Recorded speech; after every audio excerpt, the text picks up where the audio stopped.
নইলে কিন্তু খাবারগুলো তোলা যাবে না।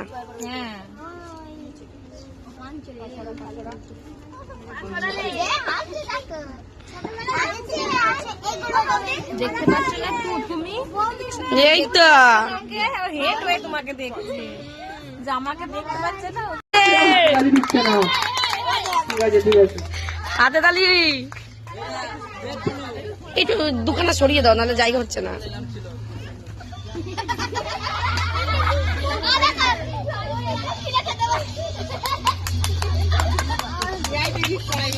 এ সবগুলো হয়েছে, সিঙ্গারা নয় মিষ্টি, তুমি যা নেবে নাও।